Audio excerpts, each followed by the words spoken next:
Hello, everyone. This is Tracey D. Armstrong with another episode of What's Your Mess? Mental, Emotional, Social Status of Life. And we have another special guest joining us today. We have Miss Tamara Hollins here to tell us a little bit about her mess.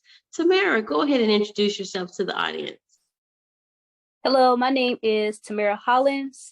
I am a college student at Lone Star College. I am a business major. What else I do?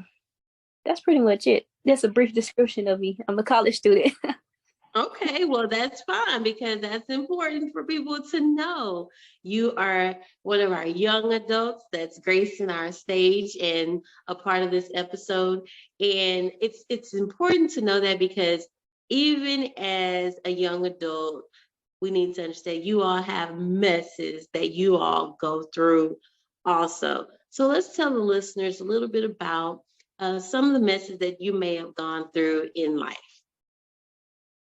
I would say some of the messes that I have gone through in life is um hanging with the wrong crowd. Just trying to fit in, young me. I feel like just hanging with the wrong crowd would get you into like bad situations that just don't end out right. So sometimes we just have to clean up our mess to figure out where we want to go in life, and how can we become a better person a better person for ourselves. Okay, so I'm gonna dig deeper because this is what I do. Okay, so if you don't mind sharing, is there a particular situation where you hung out with the wrong crowd? Would you like to tell us about that? Um, I would say it could be also a crowd in relationships. I can give you a brief description on a relationship that like a year ago I went through. Um, I would say I was in a relationship and it was like a real, like at the beginning. Let's start from the beginning to the end, okay? Because I'm like all over the place right now. Okay, so we started off as friends, like everybody. They start off as friends, good friends. So it was the ending of the school year where we like, okay, let's get into a relationship. Just not thinking, not knowing like he don't know me, I don't know him. All we know, we're just friends. We just don't know nothing about each other. We just friends. So so summertime come, the relationship got really deep, really, really deep. Like we was like this. Like we could like split. Like we couldn't go home. Like it was just like we had to be by each other's side. So the next stage was moving in together. Whoa. That's just like just like we both pushing it. Like we feel like we grown. We just got out of high school. Try to move too fast in life. Not knowing when we don't know what we're getting ourselves into. So moved in together.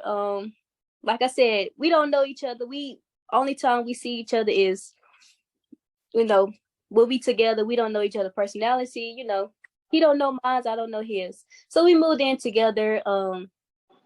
And things were going good in the beginning. The first couple of 2 weeks, they were going good. Um, you know, and then like the third week, it was like, I don't even know you. So I'ma just like everything just went completely downhill. So it was a lot of arguments, toxic. As being young, like it was abusive. I feel like I'm a part of DV, domestic violence, and I don't speak only because I overcame that, stuff like that. So it was domestic violence involved. So yeah, so I would say that. Okay. So let me ask, how old? So you had just gotten out of high school, y'all had been friends, you were dating. How long? Well, I'm going to ask two questions. How long were you dating before you all decided to move in together? Not even that long. It was we like, oh, okay, we're It's like, you feel like when you're friends, you feel like you already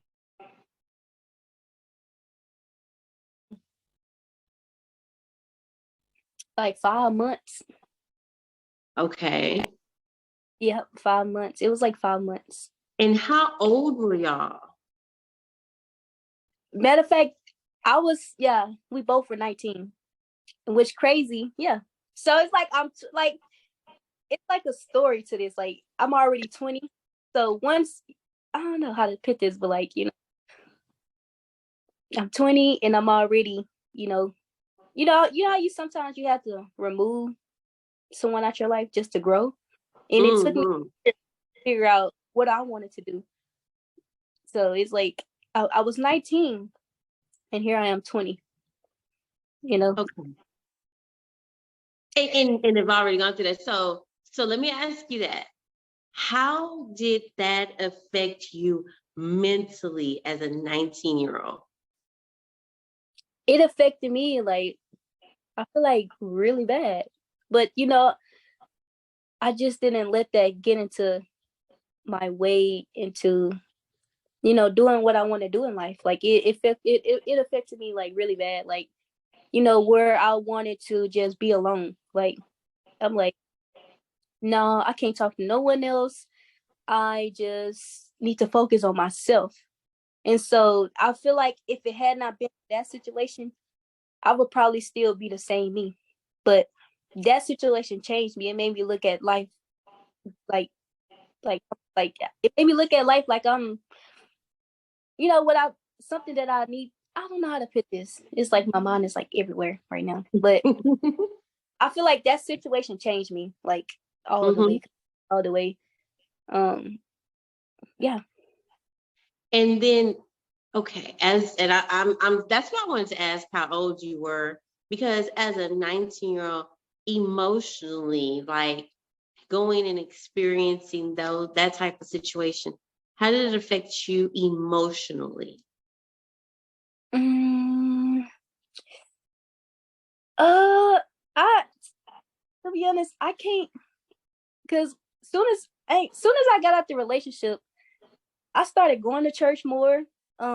It's like my spirit is, it just made me even happier. I can't, I don't know, like it's because I noticed soon as like after the situation was over with, um some just said you got to get your stuff together. You can't, you can't wait around.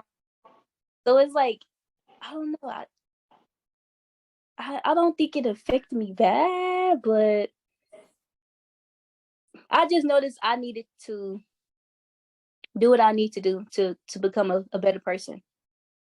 Right. And I'm hearing you say that. You're saying like once you got out of the situation, you realized that you were actually happier, because you said you were like, okay, I'm out of it and I'm happier. So I'm just wondering, like, while you were in it, like, were you in a state of like sadness, or were you, Oh, was okay. it Sorry. anger? Like, I well, missed. no, because like you said, y'all were arguing and things like that. Because I heard you said the first 2 weeks were good. I thought you were going to say like the first 2 months. You're like, oh, 2 weeks. Then you're like, the third week we started noticing what. Yeah, So after 3 weeks, how long did y'all stay together? a month. And then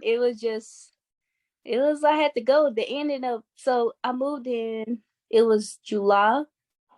No, actually, it was 2 months, 2 or 3 months. It was like 2 or 3 months. I moved in July, and we stayed together. I feel like it was 2 months because I didn't have that apartment that long. Yeah, I didn't have the apartment that long. It had to be 2 or 3 months. I could say 2 or 3 months to be exact.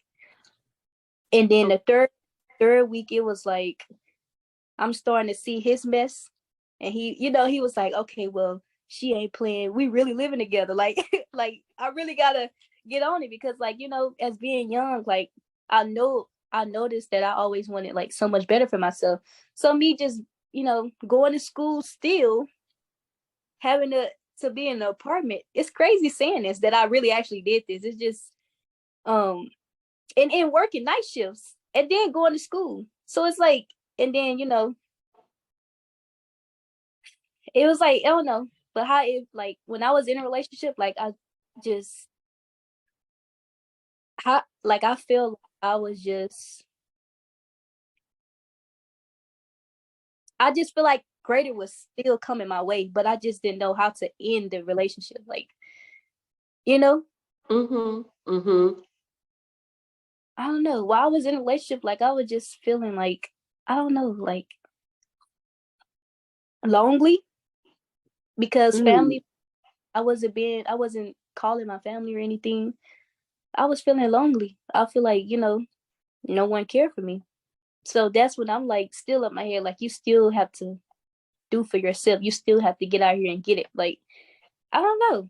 Like, but I don't know. Like, And that's what I was I was gonna ask you that next. I was gonna ask you about how did it affect you socially? Because I know a lot of times when people, not just young people, but even older people, when they mhm. get into relationships, it affects them, their social circle. So, like you said, you were in school, you were working part-time, you were in a relationship, and you felt lonely, but yet you were in a relationship and you didn't feel like you had any family. What about friends or anything like that socially?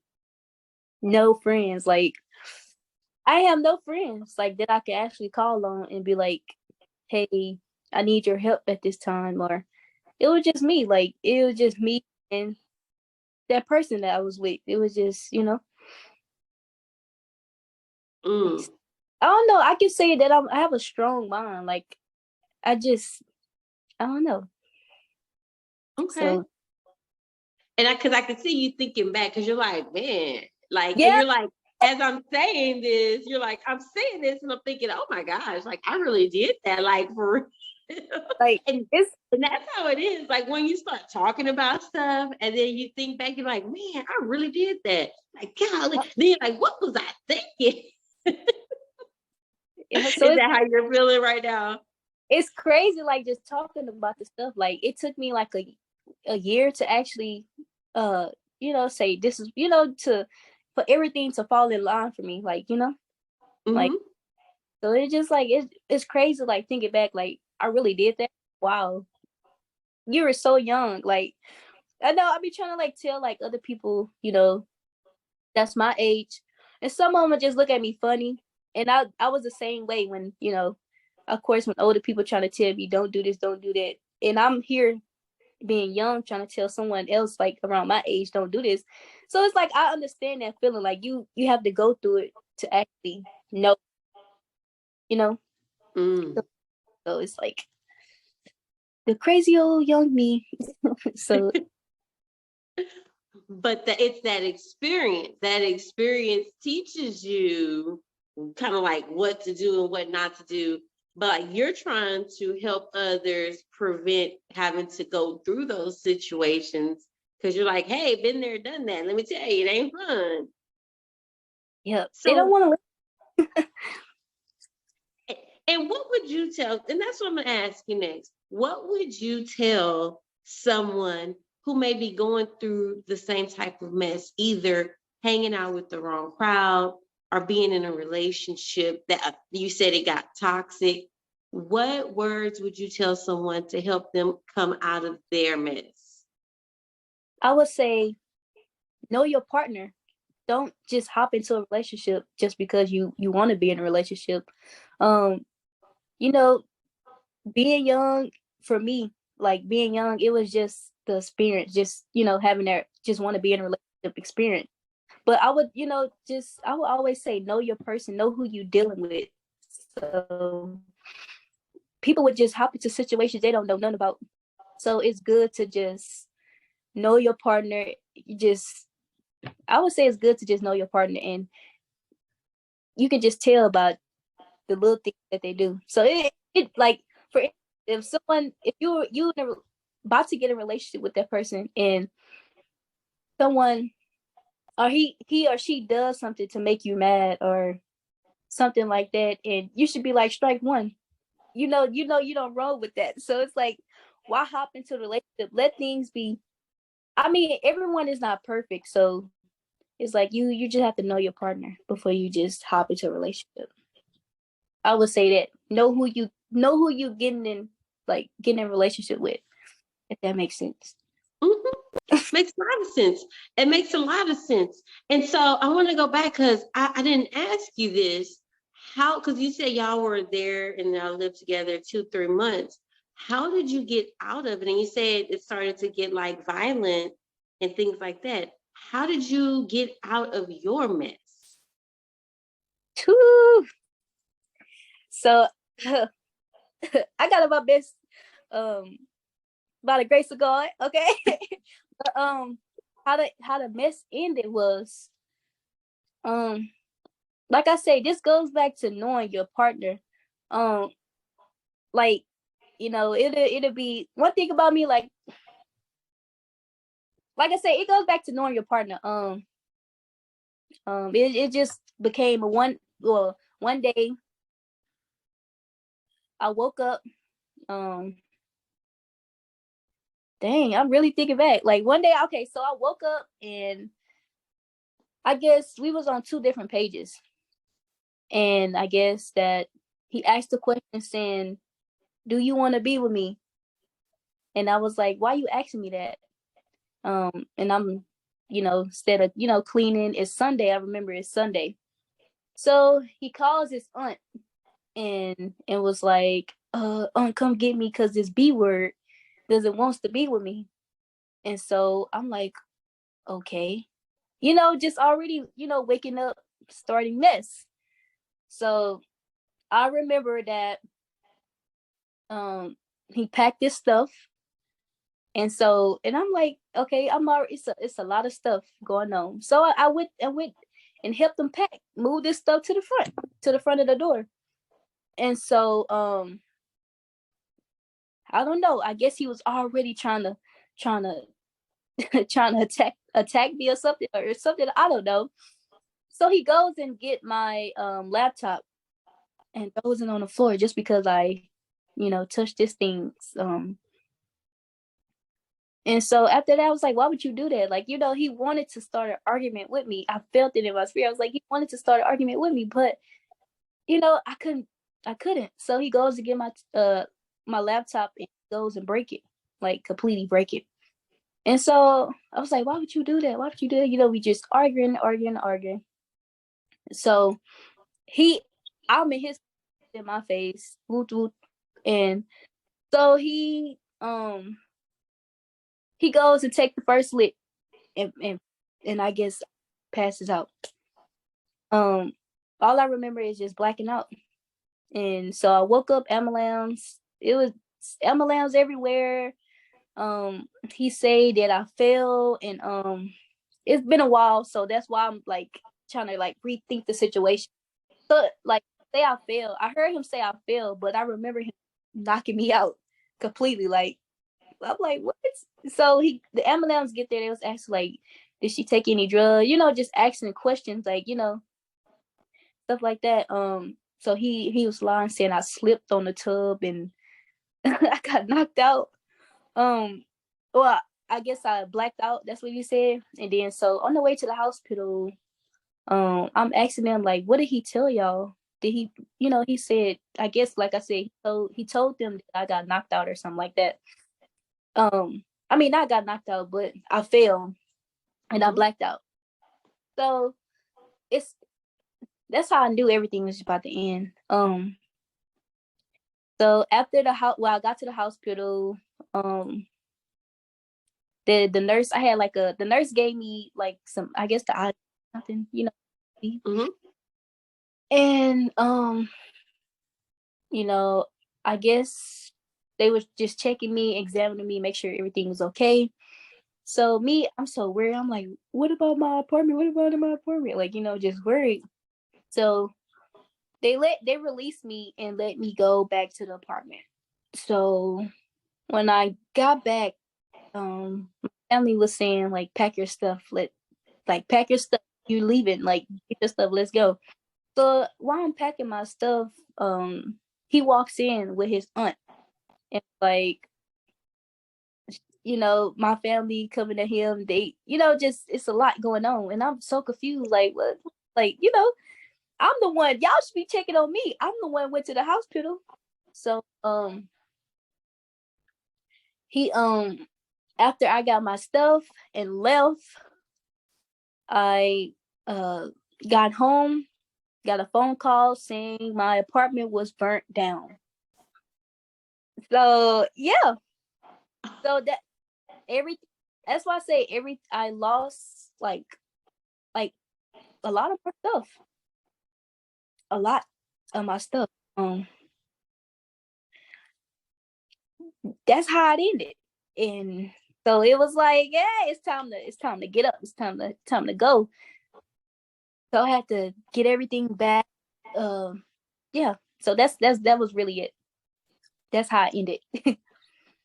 So wait a minute. Okay. He burnt down the apartment? Or did Yep. he set the apartment on fire?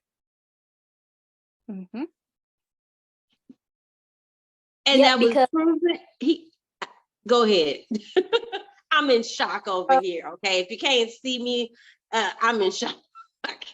So the Ring, I guess the next door neighbor had a Ring doorbell camera, caught all the footage of him running out the house and then lying saying he didn't do it. So I guess that was him trying to get to me, saying, he always, what was crazy is I think I moved too fast in this. Like, it was some stuff before, because one night we was arguing again. He told me, he poured lighter fluid on me saying, I will burn you up. And flickering with the the lighter, saying, I'll burn you up. So what made him get that, the idea of not doing it is, I was like, the consequence of you doing this, what's gonna happen to you. So I guess that it reset his mind back to normal. So how I knew, it had to be him was because, he always kept lighter fluid. We don't barbecue. We never barbecue. So it's like, why do you have lighter You're like, fluid? why you got lighter fluid? Okay. We never had a day we wanted to barbecue because there was an oven. So it's like, yeah. So, yep, the camera, the Ring doorbell caught like every single thing. So, of course, I didn't have to do nothing because the Ring doorbell caught everything, and the apartment cameras like caught every single thing that went on. So it was like, yeah. Wow. Okay. And most definitely that goes back to knowing who you're dealing with, which is exactly what you said. Man, Tamara. Wow. Wow. And it's amazing because I asked you, I said, how'd you overcome and come out of your mess? And the first thing you said was by the grace of God. And I'm like, yeah, most definitely by the grace of God. And so after that, after that, so y'all moved out, y'all went y'all separate ways and things like that. How did you kind of like get back on track mentally, emotionally, socially to get to where you are now, where you're doing good, you're doing better, you're hanging with the right people now. Tell the listeners a little bit about how you're able to get to where you are now. I would say was one thing I stayed committed to was going to church. For some reason that just make me feel so good. Like, it just feel like a relief. And also like going to the gym. That's also another relief. And the people at school encourage me. Like they don't even know me, but they continue to encourage me to be the better version of me. So that's how I was able to say, Tamara, you got to get your stuff together, because I was involved in so much at school, and I could not let them down or myself down. So it was more like I had to do what was best for me. I had to focus on me. So the more I continue to focus on myself, the more I continue to grow. And I could say maybe the people at school, like the people who I'm surrounded with, they really helped me to push me to grow. Like if it had not been for them, like I don't know. Because mind you, while I had the apartment, I was still in school. Mm-hmm. So it was I could say the people at school pushed me to be the better version of myself. Okay. That is awesome. And so I know that like at school, because you just said the people at school, what's one of the things that you do? Tell listeners some of the things that you do at school now, as far as with Lone Star. I know you were selected to be a representative, right? So what do Mm-hmm. you do with that? Tell us about that. Okay, so I'm involved into like many different organizations, such as SGA, Criminal Justice. With both of those organizations, I run the social media, and also I am a part of NSLS, National Society Leadership. Um, what else? I'm involved into like a lot, and I also do social media for Lone Star, like TikTok, just to promote different things on the page. What else I do? That's it. And I also got picked to travel, with the school.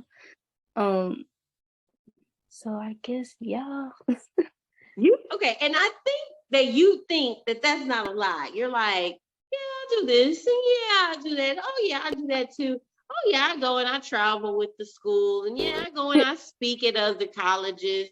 Yeah, that's it. I want you to understand something, that is amazing, darling. And you need to realize that everybody don't do that. You say you're 20 right now, and there's people who are still in that type of situation that you were in. And I want you to know that your story is going to encourage someone to be able to come out and to be able to step up and do some of the things that you're doing with your school and your education. And so I'm very proud of you, also proud of you for doing the things that you're doing. And I want you to keep it up, okay? Okay. And so, what would be your last words of encouragement for our listeners out there? I would say mainly, like again, just focus on yourself and do what you can to get closer to your goals. Let all the distraction, let the distraction like just tune that out and start tuning in what you need to be tuning in, like positive things, good things, and something that could just keep you going onto the good path. So yeah, I would say that's Awesome. Well, that is awesome. Yes. Focus on yourself and the positive things and the things that's going to keep you going on your path. Those are amazing words to end on. And as we wrap up today, I would like to leave you all with a famous quote. The quote says, if you want to stay sad, live in the past. If you want to be anxious and worried, think about the future. But if you want to be happy, think about the present and be grateful for the things that you have today.